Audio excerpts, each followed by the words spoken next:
Hi, this is Asa, and welcome to my audio experience.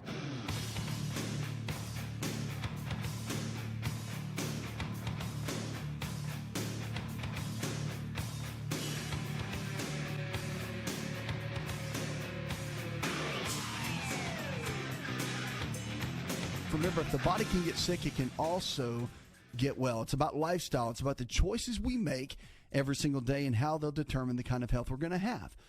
And it really does come down to our choices. Our lifestyle is everything. So the way we eat, the way we think, the way we move are the key areas that we have to focus on. If you begin to build those areas, doing it in the right way and being strategic rather than just taking a shot in the dark, trying any silver bullet that comes along, then you can really come up with a good strategy to be able to help you lose weight, feel better, get your energy levels back and your mental clarity back and get your vitality back and really be able to be around your loved ones and produce at work and live the kind of life that we were designed to live, because really that's what it's all about. Stress is a big topic. And of course we hear about it all the time, but stress, they say now, may really undermine the heart benefits of exercise. So teens who have trouble coping with stress may face an increased risk for future heart trouble that even exercise can't erase, a new study suggests. It looks like the inability to cope well with stress contributes to the risk of heart disease. Lead researcher Scott Montgomery looked at this. He's a professor of epidemiology at the university in Sweden. He said Montgomery looked at a striking semblance when physical fitness did not protect teens with poor stress coping skills from developing heart disease later in life. He said exercise is important, but maybe we have to think about exercise and physical fitness in the context of coping with stress, particularly with people who've had a heart attack already. So for those people, both exercise and developing strategies to reduce stress might be needed to prevent more heart issues. But one expert noted that the study only involved males and only measured stress coping skills at once. So for those teens in the study who struggle with stress, also known as low stress resilience, the risk for heart disease increased by about 54%, and the risk of dying from heart disease increased by 110%. So not only are you more likely to have a heart attack, but you're also more likely to have a severe heart attack, they said. So low stress resilience isn't something that you're born with. Experiments in animals suggest that exposures to stress very early in life influence your ability to cope with stress. And only if we have a lot of stress early on are we less able to cope with it later on. So for most people with low stress resilience, even minor events can be extremely stressful, cause a lot of anxiety, and put a lot of stress and strain on the heart. So we know from other studies that very stressful events can cause heart attacks. And if you have low stress resilience and something more serious happens, it can be very challenging to your body and really to your overall health. It can create issues within the heart. I mean, the heart can handle quite a bit, but there are certain levels that it becomes very challenging. Simon Rigo, who's the director of psychology training at the medical center in New York City, he said there's several limitations to the study. First, it was only done in Sweden. It wasn't done worldwide. So it could have been just the group that they used at that level. But you definitely want to look at that and begin to say, okay, well, what worked, what didn't, what level really does well and what doesn't. So when you're looking at the demographics and the people, that does matter. But still, the overall concept of it is very good, that stress management is a muscle that we work, and we work it as we go through things in life. And the stronger you get and the more you go through and the more you're able to withstand, the stronger that muscle gets. And that stress muscle begins to work and get stronger. And when that happens, you become more resilient to stress. But it doesn't negate the fact that we need to have good coping mechanisms, whatever that might be, good, healthy ones, okay? Not a bottle of wine every single night until you get into a drunken stupor, and not eating yourself into oblivion so you gain 100 pounds in a year. And those types of kind of self-defeating behaviors and coping skills are probably not the best. Drugs, other kinds of coping mechanisms, not really the best. So coming up with healthy ones where you can turn that energy into something else and you can turn that focus into something else that can be more productive is definitely the way to go. So just realize that stress is one of the number one reasons that our body breaks down. For any health challenge, for any reason, the stress is the one that does that. So being able to manage that makes a big difference. 888-283-7272. That's 888-283-7272. Give us a call or go to the website, Remember, if you're looking for a lifestyle provider, someone in your area that believes the same way we do, just check out the website and get involved with one of our team members. Our lifestyle providers can coach you and help you really go to that next level with your health and with your life. Let's go to the phones and talk with Russell. Hi, Russell. Psoriasis. I have a patch about the size of a penny on my forehead. Is there any good creams for that, or is there any cure or anything like that I could do? When it comes to psoriasis, remember, most skin conditions come from the inside out, not the outside in.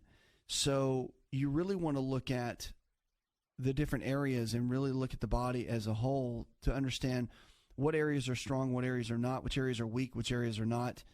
And it's important, really, on that note, to look at your foods that you're eating every single day, because with skin conditions, if your bacteria is out of balance, for example, and you don't have the right kind of bacteria in the gut, talking about probiotics, which would be the good bacteria, then that can really cause some issues with the skin. You can start seeing the little places pop up like that. It could be a fungal condition that could be doing that too.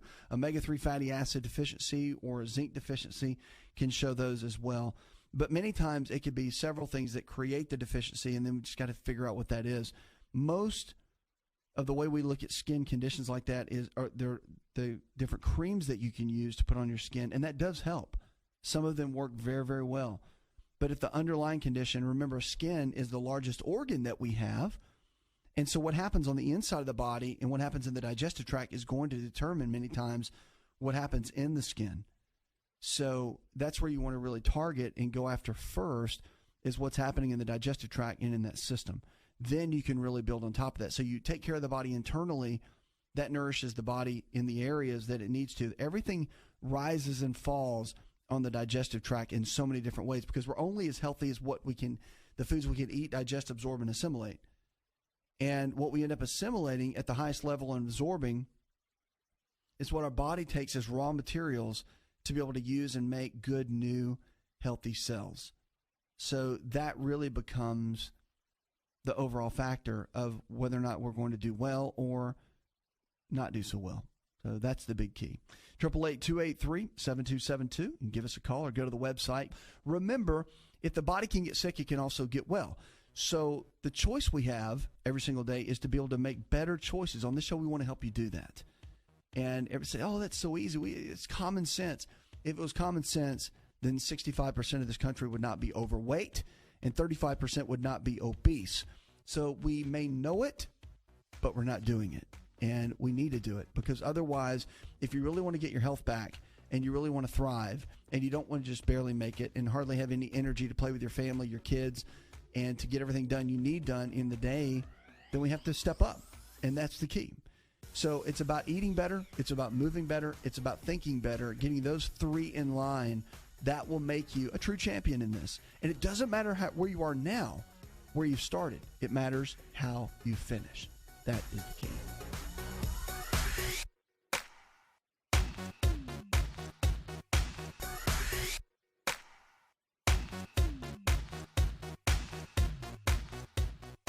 Hi, it's Asa. I'm giving you a copy of my best-selling book for free to help you in your health journey today. I'll pay for the book.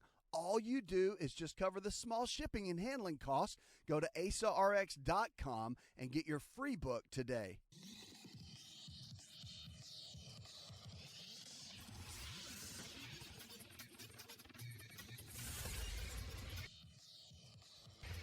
To find out more, connect with On Call Radio online at InShapeNetwork.com.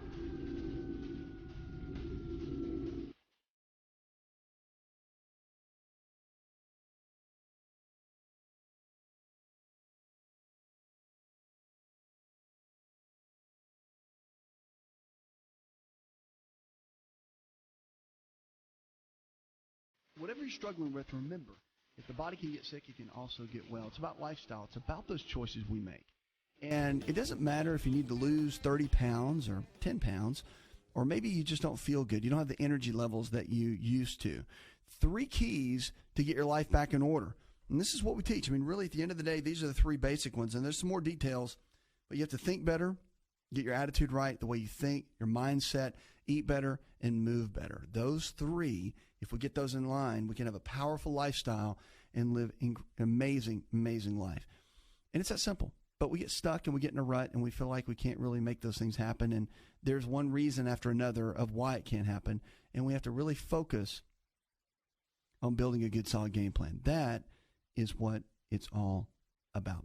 Email brought to you by American Pharmacy. You can check them out at AmericanPharmacyCompany.com. And we've got, again, if you've never heard of American Pharmacy, we talk about them a lot.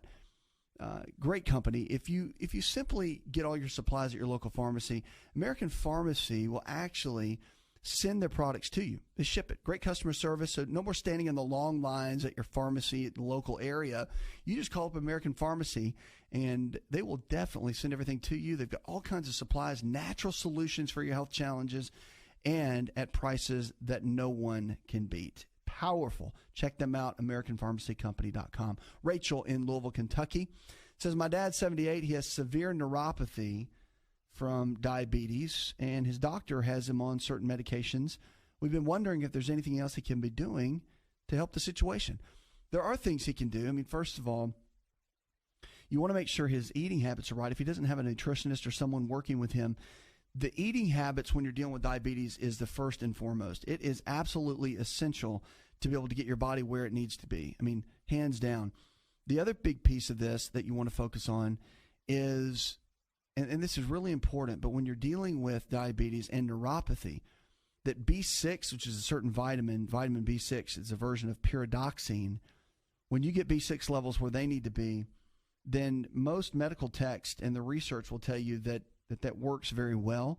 But then also from a relief standpoint, if you'll call the folks at American Pharmacy, go to AmericanPharmacyCompany.com, give them a call. They'll actually have a free neuropathy cream that they'll send you. And you can just go to the website, give them a call. They'll actually mail it to you, cost you nothing. And a lot of relief can be used by that neuropathy cream. Pretty amazing. So I would give those folks a call there at American Pharmacy and check that out. But remember, eating habits with diabetes is everything. So multiple meals throughout the day, at least 3, but it's even better to have a couple of snacks in between. And make sure your proteins, your fats. So the proteins are lean quality, and also chicken, fish, beef, eggs, protein powder, something like that. Your low glycemic carbohydrates are the ones in the fruits and vegetables. And then your healthy fats, your almonds, your walnuts, your cashews, your avocados. The fats and the proteins help stabilize blood sugar levels. So when you're dealing with any kind of diabetes at any level, it helps to stabilize everything, makes it work much, much better. The body begins to stabilize, and that's what you want to shoot for. Okay? That is a great way to go. 888-283-7272. That's 888-283-7272. Give us a call or go to the website, to the phones now, and let's talk to Hazel. Hi, Hazel. Wanted to know fibromyalgia and degenerative arthritis, and there's a bulging disc. Just wanted to know, as far as, good medical advice, continued medical care. Well, with fibromyalgia, let's look at it for a couple of perspectives. Number one, fibromyalgia being an inflammatory condition of the connective tissue, really, more than anything. That's why you just grab someone's arm or grab their shoulder. If they have fibromyalgia, depending on the level they have it, it's extremely painful. So that's something that needs to be looked at first and foremost. Understanding that the level at which you have it is a determining factor too, but the reality of what you do is pretty similar and about the same. So with that, there's a couple things you want to think about. Number one is as you're supporting the body with fibromyalgia, always your eating habits are important. Remember, most inflammation starts in the digestive tract. So if you're eating foods, for example, like let's say you're eating fried foods and fast foods and processed foods, the more foods that you have that are processed and that raise inflammation in the body, the more you have a chance to raise inflammation throughout the body. That is the real challenge of what you have to look for. Now, the other key that you want to look at too that's important is with fibromyalgia, what are you deficient in? So getting some blood testing done to find out what your nutritional deficient areas are is important too, because you may have omega-3 fatty acid deficiencies. Many times people with fibromyalgia that deal with that have low levels of vitamin D. And vitamin D3 course, we get vitamin D from the sun, but after the age of 50, your ability to utilize vitamin D decreases by about 50%. So with that being said, a lot of times supplementation is the only way to get what you need. So to make sure you get enough of the supplementation, that needs to be looked at as well. So the blood test will show you what areas are weak, what areas are strong, where you need to build, where you don't. And getting into it from that perspective will really help you quite a bit and be able to go to that next level in your health. Rather than just surviving, you can thrive. Rather than just barely making it, you can really live it. And that's the real key. That's what you want to focus on. 888-283-7272. That's 888-283-7272. Give us a call or go to the website. If you haven't found a lifestyle provider, someone in your area that believes the same way we do, all this nutrition and lifestyle-based care we talk about, just go to the website. You can find someone. Our team members are there standing by. Give us a call. Sometimes you just need someone to take you by the hand. And sometimes that's all we need. Sometimes we need a little bit of encouragement, a little bit of that push to make us really go that next level. Sometimes that's it.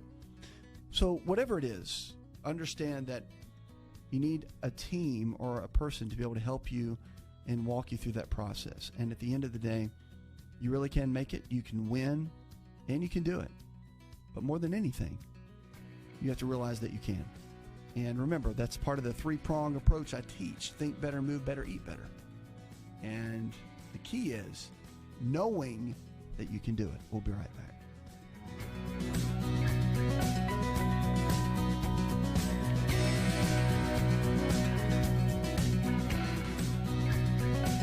Did you know that you can listen to the Asa Rx audio experience on Spotify and Pandora?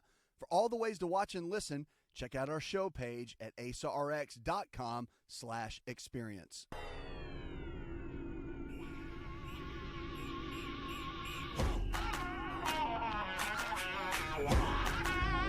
To find out more, visit the show online, InShapeNetwork.com.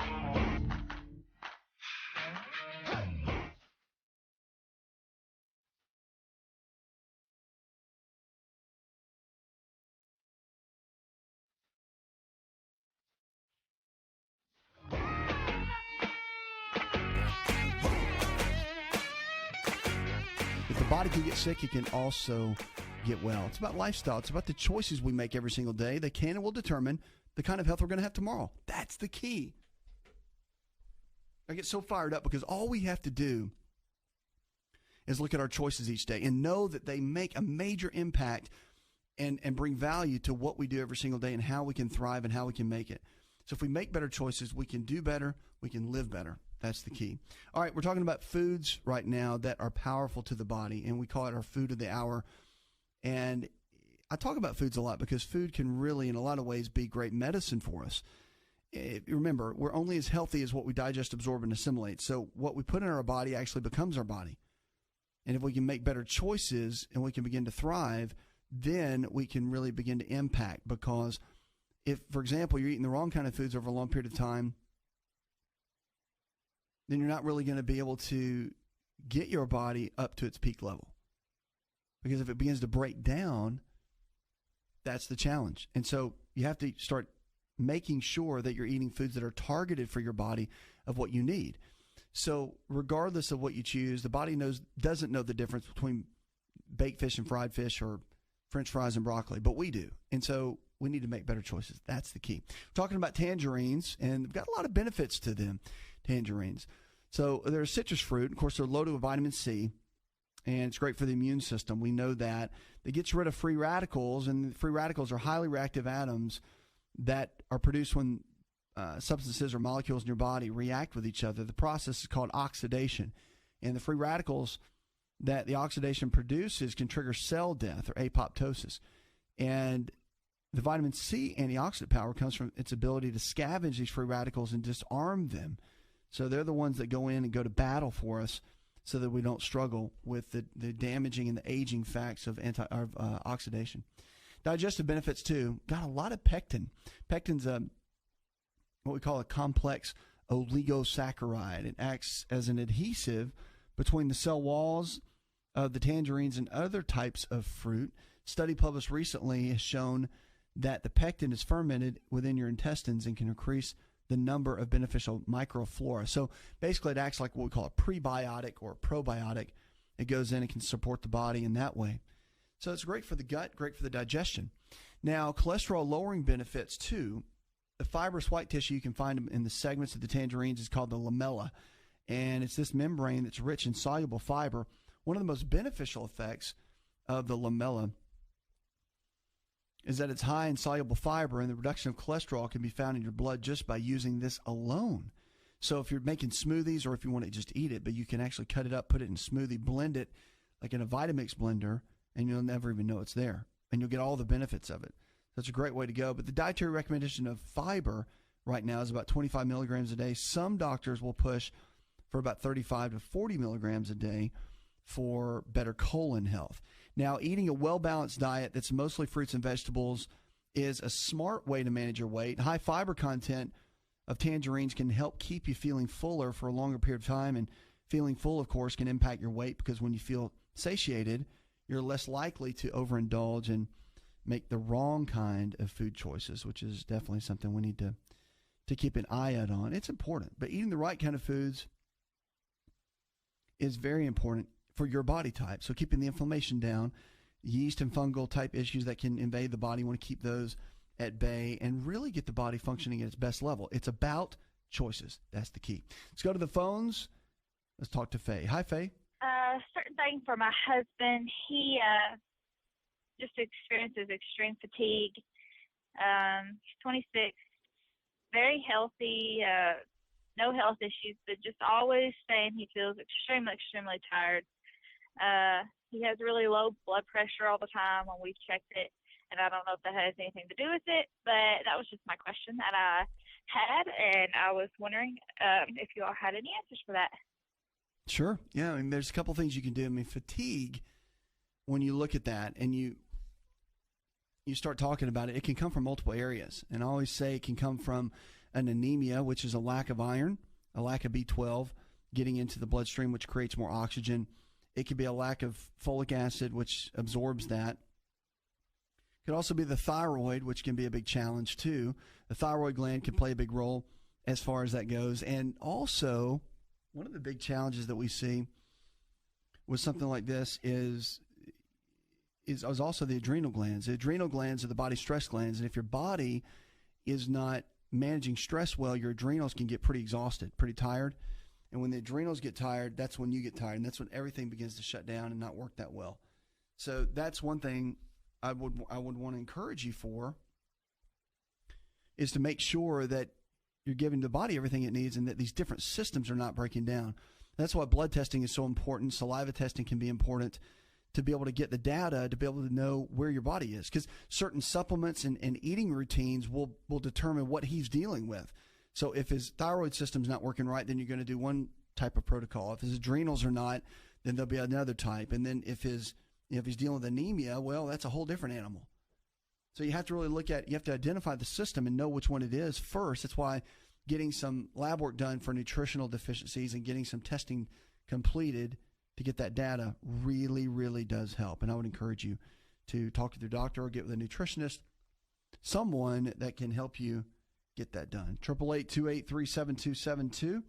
That's 888-283-7272. Give us a call or go to the website. If you haven't got our app yet, the app is out. It's on the web, on the App Store. And you can find it there. Great way to listen to the show. Catch it from the day before all the way until we go live the next day. So great way to do that, to really connect and link up and stay in touch with everything that we're doing here, for sure. 14% of toddlers, they say, may be drinking coffee now. And although they just are learning to say the word coffee, about 1 in 7 2-year-olds in Boston in the study drink the caffeinated beverage. Researchers analyzed information on about 315 mothers and their babies, and they discovered that 14% of the 2-year-olds were given coffee. So, interesting. Infants and toddlers of Hispanic mothers were more likely to drink coffee than those of non-Hispanics. And the results show that many infants and toddlers in the Boston area where they did this are being given coffee, that it could be associated with cultural practices more than anything else. So Ann Merewood, who is an investigator for this at the Breastfeeding Center at the Boston Medical Center, said in a news release, and was talking about this, children in other countries, like Australia, Cambodia, Ethiopia, sometimes drink coffee, and researchers noted they added that the other studies have shown that it's not uncommon for children raised in Hispanic cultures to start drinking coffee at a younger age. So there's been little research done in the coffee consumption in infants, but one study did show that 2-year-olds who drank coffee and tea between meals or bedtime are 3 times more likely to be obese in kindergarten. How about that? Drink coffee, you get fat. Huh. So what a correlative study that is.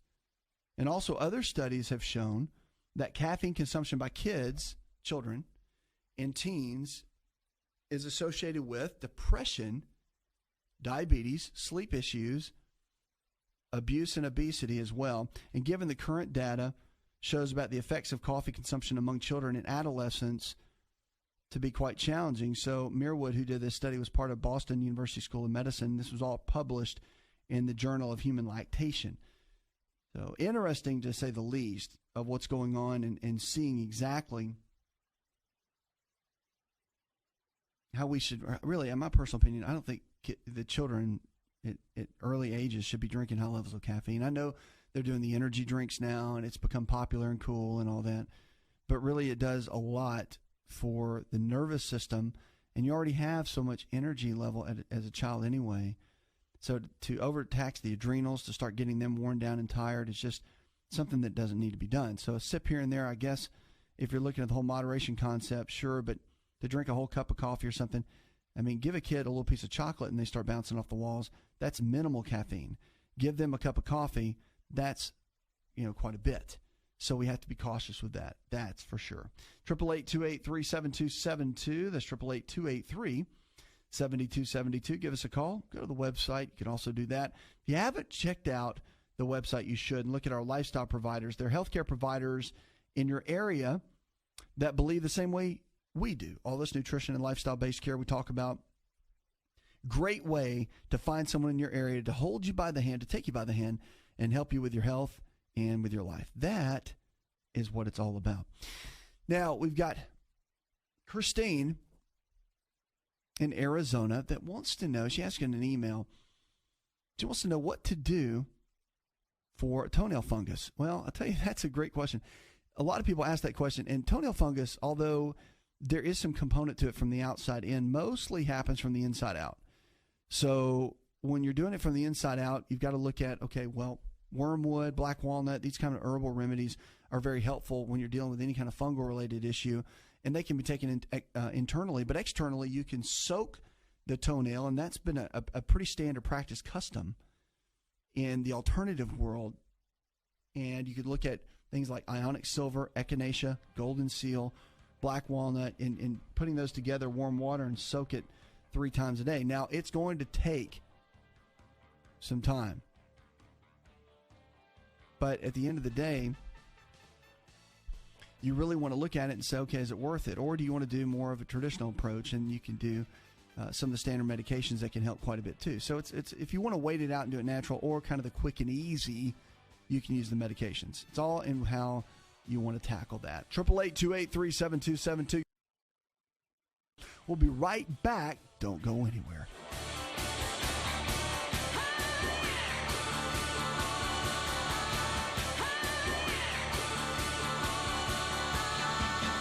Hi, it's Asa. I'm giving you a copy of my best-selling book for free to help you in your health journey today. I'll pay for the book. All you do is just cover the small shipping and handling costs. Go to asarx.com and get your free book today.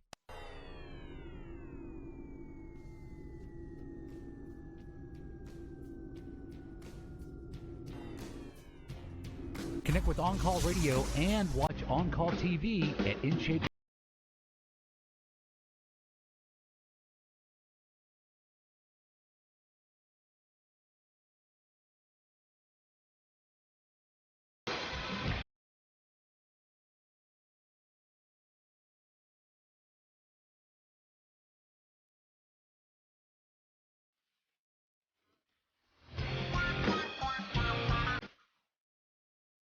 If you're looking for better ways to live your life, to really lose weight, feel better, have more energy, look younger, feel better, and just get your life back and health back. That's what this show's about. You really can do that. You don't have to be stuck. Doesn't matter how many medications you're taking. Doesn't matter how much weight you've gained. Be encouraged, because the body's amazing. It regenerates every single day. So the message is that even though you may have lost some of your health up to this point, you can always get it back. And there's so many tips and tools that we can do every day to really make that happen. And you can be encouraged that you really can. I mean, just be encouraged, because all you have to do is know how and why the body broke down in the first place. That's the key. Once we figure that out, you make a big difference. You want to check out our new weight loss plan, go to the website. You can find out great ways to drop the extra pounds naturally. No drugs, no surgery. You have just got to take control of your health and be strategic in the way that you do it. Got a great system to be able to help you with that. Some reasons to start lifting weights. Now, I get questions all the time. You don't have to look like a bodybuilder. And again, you don't have to look like a perfectly fit athlete. However, there's some reasons to lift weights. I've been an avid weightlifter, my goodness, so many years of my life. And it's been one of the activities that I really, really enjoy. Look forward to it most every day that I go. And there's days you're tired and don't want to go. I mean, just like anybody else. But you push through and you do it. And then there's other days that it's just amazing. So I really enjoy it. It's one of my favorites. But number one, here's what we know for sure. Studies from the UCLA have said that you'll live longer. When you lift weights, you live longer. Most forms of regular exercise can add years to your life. Strength training has big benefits. As we get older, the more muscle mass we have, the less likely we are to die prematurely. According to a 2014 study that said that rather than worrying about the weight or the body mass index, we should be trying to maximize lean muscle mass. I agree with that. And what better way to maximize that than pumping iron? Really is. Now, the other one is that we get better sleep. Regular exercisers, especially those who push themselves and really go into that higher intensity level, get the best sleep. And weightlifting is no exception. In a study recently, the researchers found that resistance training reduced the number of times a participant woke up during the night compared to a control group who had no exercise. And the progress is noticeable. I mean, one of the big issues with weightlifting is you see the muscles changing, you see your body changing, which is a great benefit. You kind of see the difference in the gains. Start losing body fat and gaining the lean muscle. Protects the bones, so the reducing the risk of fractures can be very helpful. Weight-bearing exercise, especially the strength training, is thought to increase the bone density. You also boost your balance. A lot of the increase of strength and balance can come from doing that, resulting in less falls, of course, as we get older. It can make you happier, too. Of course, reduced anxiety and depression is a big part of managing self-esteem. And what happens is when you increase your strength, you do the weight training, you build the body back up, you look great and you feel better. So when you look better, you feel better. You burn more calories. Remember, when you got more lean muscle tissue, lean body mass, you're going to burn more body fat, and that's a big key. You can do it under 30 minutes, too. Lifting weights, the great thing about it is if you go hard with a good amount of intensity, you can get it done in a relatively short amount of time. You don't have to sit on a treadmill for an hour. You can work out high intensity for 30 minutes and have great benefits that will last throughout the day. Now, you can pop in a DVD, do a lot of resistance training, get the little dumbbells, and do some work at home.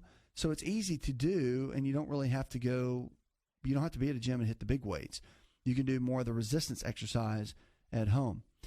So to swim longer and bike harder, or just getting better at any athletic endeavor, you can actually, weightlifting can make you run faster, and that's true. That's why athletes, whatever the sport, track or even baseball, football, basketball, they lift weights. It's part of the deal. I was a strength conditioning coach at Florida State University, and you know, one of the things when we were working with the athletes when I was there, that was a big piece of it. I mean, you had to have endurance, be able to run and perform and have the athletic ability. But the strength is where it all came from. And so we spent so much time in the weight room building strength to the body. And it helped keep injuries away and also an increased performance. Helps the heart too. So despite the name, cardiovascular system training has a lot of benefits to it. And it's great. Of course, the American Heart Association verifies it, but it's really, really great at building the body up and supporting the body in a fantastic way. So that's what we have to focus on, is to build a good solid game plan around that. And weight training can do it. Every single day, you can do a little bit, at least 6 days a week, even a 10-minute workout, a 15-minute workout, whatever it is, but get consistent along the way. That is the key to hitting overall results. 888-283-7272. That's 888-283-7272. Lines are open with questions about your health. You can give us a call or go to the website. Whatever you're struggling with, remember, if the body can get sick, it can also get well. It's about lifestyle. And so many times I think that we get hung up on giving the body what it needs or not. And it's so critical when you're coming up with a new lifestyle plan. Let's say you're wanting to eat better or you're wanting to exercise better. You put one foot in front of the other. Don't worry about critics. Don't worry about what you've heard works or doesn't work. Have someone to coach you, to really be that health coach for you, to take you by the hand and teach you what it really means to do well. Sometimes we just need that accountability, and sometimes we just need that certain someone to be able to help us. Because when we do that, we can begin to thrive. And that is what it's all about, especially when it comes to our health. Puts another hour in the charts. I want to thank our producer, Jay Patrick, engineer John Garrison, and the rest of the team.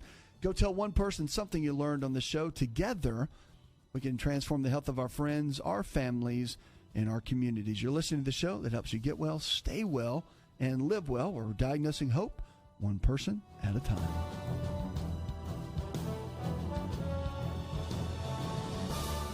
Did you know you could listen to the Asa Rx audio experience on Spotify and Pandora? For all the ways to watch and listen, check out our show page at asarx.com/experience. Hi, it's Asa. I'm giving you a copy of my best-selling book for free to help you in your health journey today. I'll pay for the book. All you do is just cover the small shipping and handling costs. Go to asarx.com and get your free book today. This episode is over, but check episode notes for links to products and services you've heard about on this episode. Thanks for listening and subscribing. Please share the Asa Rx audio experience with others and stay in touch by giving us your comment or review.